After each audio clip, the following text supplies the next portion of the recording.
Taylor can never win with what she says. It'll always be twisted by someone. So I thought I'd come out and say what I thought, which is the truth. She has only dated 2 people in 2 years, and I have friends that have been with like 10 people in 1 year, and people wouldn't say that they're a slut. I guess it's cool to roll in the Taylor Swift inner circle. The venues are big. There's always a lot of people.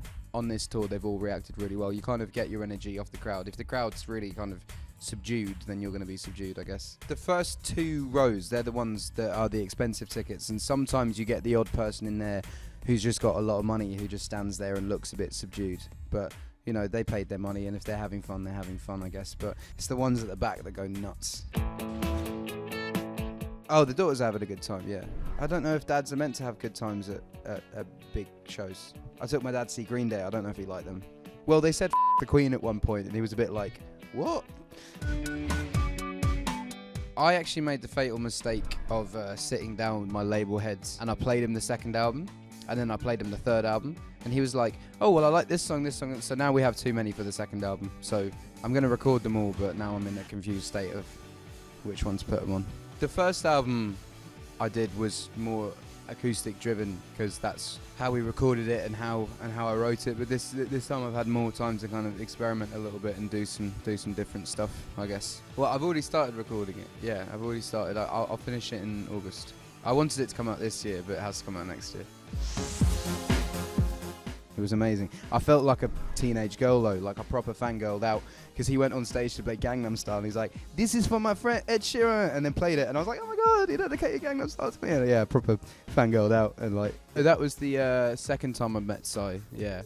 But the first time I met him was at one of those jingle ball things, and like, he was being harassed. And I was like, I really want a picture with him, because I was just about to go home for Christmas and I wanted to show my friends that I'd met Psy, and I was like, I really want a picture with him, but I don't want to wait to be introduced, so I literally just snuck in, did a selfie, and then walked away.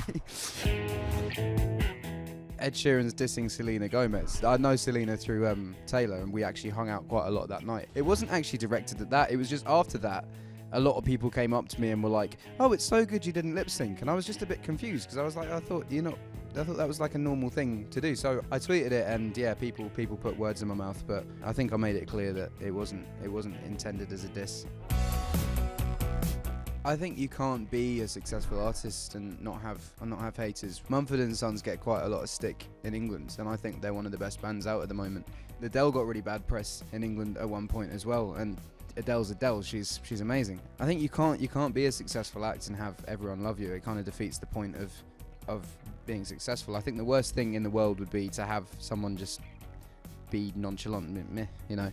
I think you either love someone devoted or you hate someone, and I think being associated with the ones that are like that isn't necessarily a bad thing. All of the people that I've ended up working with or being associated with have been incredibly successful. I don't think that's something that people should put down, and incredibly successful at a young age as well, which is something that should be celebrated. Having someone like Harry, who became a millionaire before he turned 21, off music and off work, you know, not off Who Wants to Be a Millionaire or selling drugs or whatever. He's done well, and I think people should respect that.